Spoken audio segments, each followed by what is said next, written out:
Hello दोस्तों। सबसे पहले मैं आपसे रिक्वेस्ट करना चाहती हूँ कि वीडियो देखने के बाद सब्सक्राइब ज़रूर कर लीजिएगा।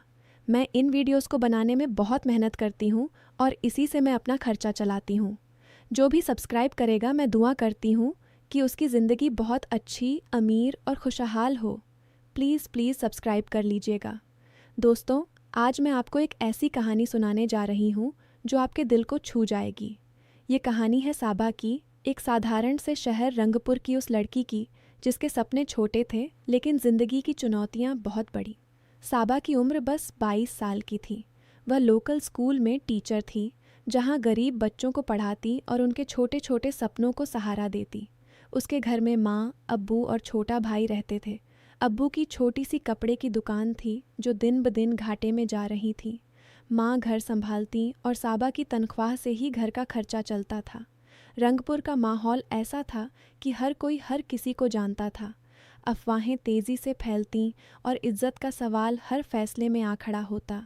साबा ऐसी लड़की थी जो कभी किसी से झगड़ा नहीं करती थी। वह मुस्कुराकर बात करती लेकिन अंदर से बहुत संवेदनशील थी। स्कूल के बाद वह घर लौटकर अब्बू की दुकान पर मदद करती और भाई को पढ़ाती। उसके दिल में एक ख्वाहिश थी, किसी ऐसे साथी की जो उसके सपनों को समझे, परिवार का बोझ बांटे और उसकी इज्जत का ख्याल रखे। लेकिन वह कभी किसी को अपनी बात नहीं बताती थी। एक दिन स्कूल में फ्लड रिलीफ कैंप लगा। आसपास के गांवों में बाढ़ आई थी और कई बच्चे स्कूल में शरण लिए हुए थे। वहाँ साबा बच्चों को कपड़े बांट रही थी और उन्हें कहानियाँ सुना रही थी कि तभी एक लड़का आया। उसका नाम बिलाल था, 25 साल का, सॉफ्टवेयर इंजीनियर। वह शहर से वापस अपने नाना की प्रॉपर्टी देखने आया था, लेकिन दिल से सेवा का काम करता था।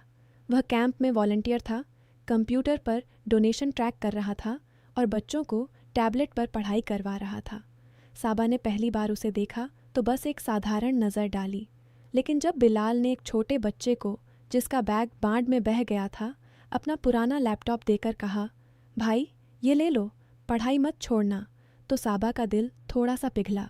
शाम को जब काम खत्म हुआ तो दोनों पानी का टैंक भरने में लगे। साबा ने हल्के से पूछा, आप शहर से आए हो ना, फिर भी यहाँ इतना समय क्यों दे रहे हो? बिलाल मुस्कुराया, दीदी घर तो सबका होता है, बस थोड़ी मदद करनी चाहिए ना। उसके बाद बातें बढ़ीं।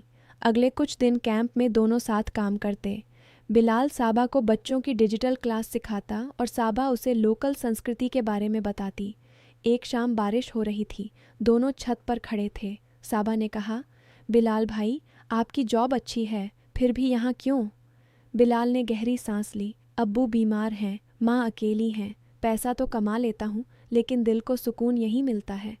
और आप, इतनी छोटी उम्र में इतना बोझ। साबा की आंखें नम हो गईं। परिवार ही सब कुछ है ना, अब्बू की दुकान डूब रही है, भाई का स्कूल फीस, लेकिन मैं कोशिश करती हूँ। उस रात पहली बार दोनों ने फ़ोन नंबर एक्सचेंज किए। अगले दिन से मैसेजेस शुरू हुए, साधारण से, आज स्कूल कैसा रहा, बच्चों ने नया सॉन्ग सीखा। लेकिन धीरे धीरे बातें गहरी हो गईं। बिलाल साबा की ताकत को देखता और सम्मान करता। साबा बिलाल की सादगी पर मुग्ध होती। कभी कभी साबा सोचती, काश ऐसा साथी मिले जो सिर्फ प्यार ना करे, जिम्मेदारी भी समझे। लेकिन वह कभी कुछ कहती नहीं। बिलाल भी चुप रहता, बस छोटी छोटी मदद करता। कभी अब्बू की दुकान के लिए ऑनलाइन ऑर्डर सिस्टम बनवा दिया, कभी भाई के लिए फ्री कोचिंग क्लास ज्वाइन करवा दी। रोमांस धीरे धीरे फूलने लगा। एक दिन साबा स्कूल से लौट रही थी तो बिलाल ने उसे पार्क में बुलाया। वहाँ एक साधारण सी चाय की दुकान पर दोनों बैठे। बिलाल ने कहा, साबा तुम्हारी मुस्कान देखकर लगता है कि दुनिया में अभी भी अच्छाई बाकी है। मैंने कभी किसी को इतना सम्मान नहीं दिया। साबा शर्माई। बिलाल, तुम भी तो बस मदद करते हो, कोई बड़ा ख्वाहिश नहीं। लेकिन दोनों के दिल में एक एहसास जाग रहा था, प्यार नहीं, सम्मान और लगाव। साबा घर लौटकर रात को तकिए से लिपटकर सोचती, अगर अब्बू जान गए तो? बिलाल भी अपने कमरे में बैठकर सोचता, साबा का परिवार पहले, मेरी जॉब तो बाद में। लेकिन हकीकत ने जल्दी दस्तक दी। साबा की पड़ोसन आयशा, जो उसी उम्र की थी और बिलाल को देखकर जलती थी, ने एक दिन साबा के फ़ोन का स्क्रीनशॉट देख लिया। बिलाल का मैसेज, तुम्हारे बिना दिन अधूरा लगता है। आयशा ने उसे एडिट करके एक और मैसेज जोड़ दिया, रात को मिलते हैं, कोई नहीं देखेगा। फिर उसने व्हाट्सएप स्टेटस पर फेक स्क्रीनशॉट डाल दिया। अगले दिन पूरा मोहल्ला गूंज उठा, साबा और बिलाल रात को मिलते हैं, इज्जत का सवाल है। अब्बू को जब पता चला तो उनका चेहरा उतर गया। बेटी, समाज क्या कहेगा? तेरी शादी का रिश्ता आया था रईस परिवार से, वो भी टूट गया। साबा रोई। अब्बू, ये झूठ है, बस मदद की बात थी। लेकिन अफवाहें फैल गईं। स्कूल में प्रिंसिपल ने साबा को बुलाकर कहा, बेटी, तुम्हारी इमेज खराब हो रही है, बच्चों के सामने सोचो। बिलाल की ऑफिस में भी खबर पहुंची। उसका बॉस बोला, बिलाल, तुम्हारा प्रोजेक्ट विदेश का था, लेकिन अब लोकल क्लाइंट्स शिकायत कर रहे हैं। कैरेक्टर पर सवाल। बिलाल ने साबा को फ़ोन किया, साबा, मुझे तुम पर पूरा भरोसा है, लेकिन ये फेक स्क्रीनशॉट, मैं आयशा से बात करता हूँ। साबा का दिल टूट रहा था। पहली बार उसने बिलाल से कहा, क्या तुमने कभी? बिलाल चुप हो गया। विश्वास का छोटा सा दरार आ गया। अगले दिन आयशा ने और आगे बढ़ाया। उसने एक एडिटेड ऑडियो बनाया जिसमें बिलाल की आवाज़ में लगा था कि वह साबा से पैसे के लिए रिश्ता कर रहा है। पूरा मोहल्ला बिलाल को फ्रॉड कहने लगा। साबा के घर पर लोग इकट्ठा हो गए। अब्बू का दिल दौड़ने लगा। डॉक्टर ने कहा, हार्ट अटैक का खतरा है, तुरंत ऑपरेशन चाहिए, 5 लाख लगेंगे। साबा के पास पैसे नहीं थे।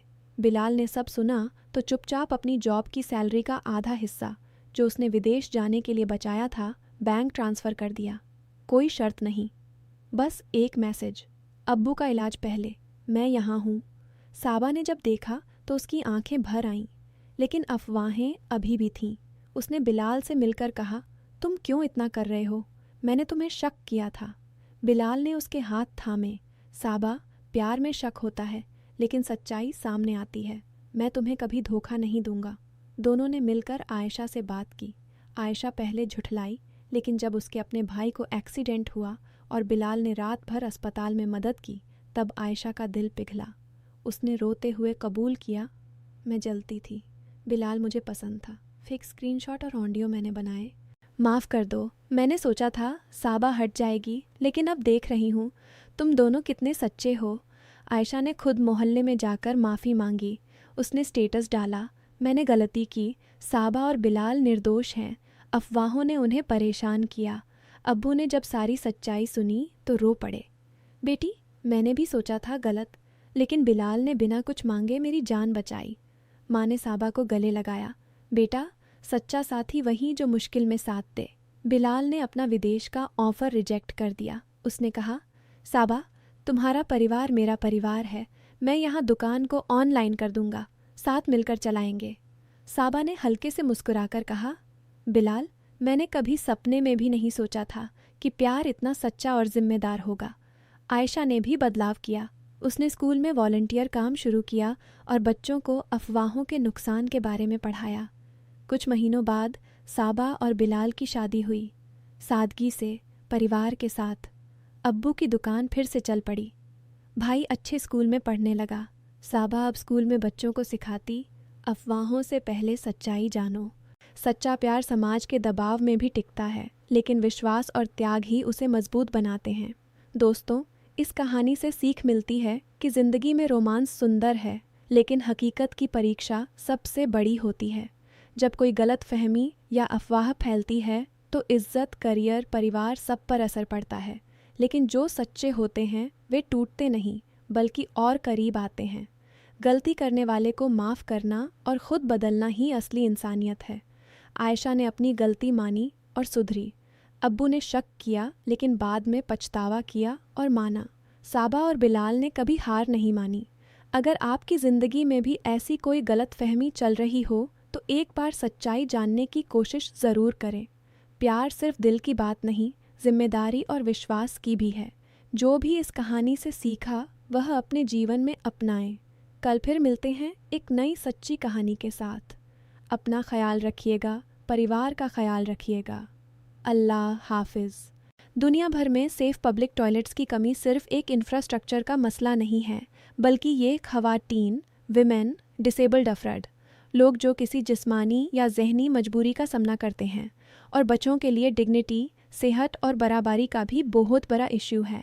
आज के मॉडर्न दौर में जब हम टेक्नोलॉजी, डेवलपमेंट और अर्बनाइजेशन की बात करते हैं, तब भी बेसिक ज़रूरत जैसे सेफ़ और एक्सेसिबल टॉयलेट्स की कमी एक शर्मनाक हकीकत है। सबसे पहले ख़वातीन की बात करें तो उनके लिए पब्लिक टॉयलेट्स का सेफ़ होना बहुत ज़रूरी है। बहुत सी जगहों पर या तो टॉयलेट्स होते ही नहीं हैं या फिर उनकी हालात इतनी ख़राब होती है कि उनका इस्तेमाल करना मुश्किल हो जाता है। सफाई की कमी, पानी का ना होना, प्रॉपर लाइटिंग का ना होना और प्राइवेसी का ना मिलना ख़वातीन के लिए बहुत बड़ी रुकावट बन जाता है। इस वजह से कई दफ़ा ख़वातीन अपनी ज़रूरत को रोक कर रखती हैं जो उनकी सेहत के लिए नुकसानदेह है। यूरिनरी ट्रैक्ट इन्फेक्शंस UTIs और दूसरी मेडिकल प्रॉब्लम्स इसी वजह से बढ़ती हैं। इसके अलावा सिक्योरिटी का मसला भी बहुत अहम है। अंधेरी या सुनसान जगहों पर बने हुए टॉयलेट्स ख़वातीन के लिए खतरा बन सकते हैं। हरासमेंट और असॉल्ट का डर उन्हें पब्लिक स्पेसेस का पूरा इस्तेमाल करने से रोकता है। ये सिर्फ एक फ़िज़िकल प्रॉब्लम नहीं बल्कि मेंटल स्ट्रेस का भी सबब है। जब एक औरत को हर वक्त ये सोचना पड़े कि यूज़ कहाँ सेफ़ जगह मिलेगी तो ये उसकी फ्रीडम और कॉन्फिडेंस को सीधा अफेक्ट करता है। अब डिसेबल्ड अफराद की बात करें तो उनके लिए सिचुएशन और भी मुश्किल है। बहुत से पब्लिक टॉयलेट्स ऐसे डिज़ाइन ही नहीं किए जाते जो व्हीलचेयर यूज़र्स या दूसरी डिसेबिलिटीज़ वाले लोगों के लिए एक्सेसिबल हों। रैंप का ना होना, नैरो डोर्स, ग्रैब बार्स का ना होना या टॉयलेट सीट्स का गलत हाइट पर होना, ये सब चीज़ें उनके लिए बैरियर्स क्रिएट करती हैं। इसका मतलब यह है कि वो अपनी बेसिक ज़रूरत के लिए भी दूसरों पर डिपेंड हो जाते हैं, जो उनकी डिग्निटी को हर्ट करता है। एक्सेसिबिलिटी का कॉन्सेप्ट सिर्फ एक कन्वीनियंस नहीं बल्कि एक बेसिक ह्यूमन राइट है। जब सोसाइटी किसी ग्रुप के लिए बेसिक फैसिलिटीज़ प्रोवाइड नहीं करती तो वो उन्हें इनडायरेक्टली एक्सक्लूड कर रही होती है। डिसेबल्ड अफराद के लिए यह एक्सक्लूजन उनकी सोशल पार्टिसिपेशन को कम कर देता है। वो कम ट्रैवल करते हैं, कम पब्लिक इवेंट्स अटेंड करते हैं और उनकी ज़िंदगी का दायरा महदूद हो जाता है। बच्चों के लिए भी सेफ़ पब्लिक टॉयलेट्स की कमी एक सीरियस इशू है। छोटे बच्चे खुद से अपनी हाइजीन का ख्याल नहीं रख सकते, इसलिए उन्हें क्लीन और सेफ़ एनवायरनमेंट की ज़्यादा ज़रूरत होती है। अगर टॉयलेट्स गंदे या अनसेफ हों तो पेरेंट्स उन्हें यूज़ करने से हिचकिचाते हैं। इससे बच्चों की सेहत पर बुरा असर पड़ सकता है, जैसे इन्फेक्शंस या डिहाइड्रेशन। जब बच्चे पानी पीना कम कर देते हैं ताकि उन्हें वॉशरूम ना जाना पड़े। इसके अलावा स्कूल्स और पब्लिक प्लेसेस पर प्रॉपर टॉयलेट फैसिलिटीज़ का ना होना बच्चों की एजुकेशन को भी अफेक्ट करता है। ख़ास तौर पर लड़कियों के लिए, जब वो पुबर्टी के दौर में होती हैं, उन्हें क्लीन और प्राइवेट टॉयलेट्स की ज़रूरत होती है। अगर ये फैसिलिटीज़ अवेलेबल ना हों तो कई लड़कियां स्कूल जाना छोड़ देती हैं। इस तरह ये मसला जेंडर इनइक्वालिटी को और बढ़ाता है। डिग्निटी का मतलब होता है इज़्ज़त, सेल्फ़ रिस्पेक्ट और अपनी ज़िंदगी को सुकून और कॉन्फिडेंस के साथ जीना।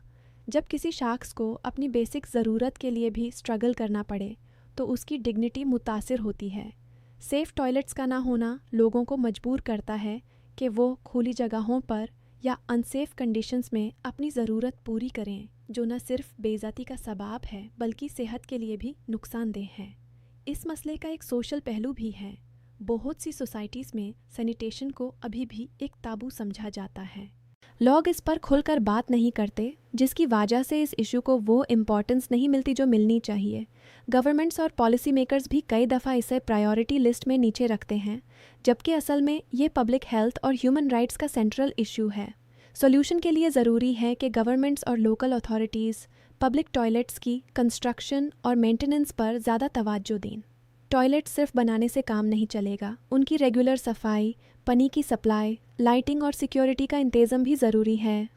ख़वातीन के लिए अलग और सिक्योर फैसिलिटीज़ होनी चाहिए। डिसेबल्ड फ्रेंडली डिज़ाइन को मैंडेटरी बनाना चाहिए और बच्चों के लिए सूटेबल अरेंजमेंट्स होने चाहिए। इसके साथ साथ अवेयरनेस कैंपेन्स भी ज़रूरी हैं ताकि लोग सैनिटेशन की अहमियत को समझें और इस पर बात करना नॉर्मलाइज हो। प्राइवेट सेक्टर और NGOs भी इस फील्ड में इम्पॉर्टेंट रोल प्ले कर सकते हैं, जैसे कि कम्युनिटी टॉयलेट्स बनाना, मेंटेनेंस सपोर्ट देना और इनोवेटिव सॉल्यूशंस इंट्रोड्यूस करना। आखिर में ये समझना ज़रूरी है कि सेफ़ पब्लिक टॉयलेट्स लग्जरी नहीं बल्कि एक बुनियादी इंसानी हक़ हैं। जब तक दुनिया के हर शख्स को क्लीन, सेफ़ और एक्सेसिबल सैनिटेशन फैसिलिटीज़ नहीं मिलती, तब तक हम असल में इक्वल और डिग्निफाइड सोसाइटी का दावा नहीं कर सकते। ख़वातीन, डिसेबल्ड अफराद और बच्चों के लिए यह मसला सिर्फ कन्वीनियंस का नहीं बल्कि उनकी इज़्ज़त, सेहत और बराबरी का सवाल है और इसे हल करना हम सबकी जिम्मेदारी है।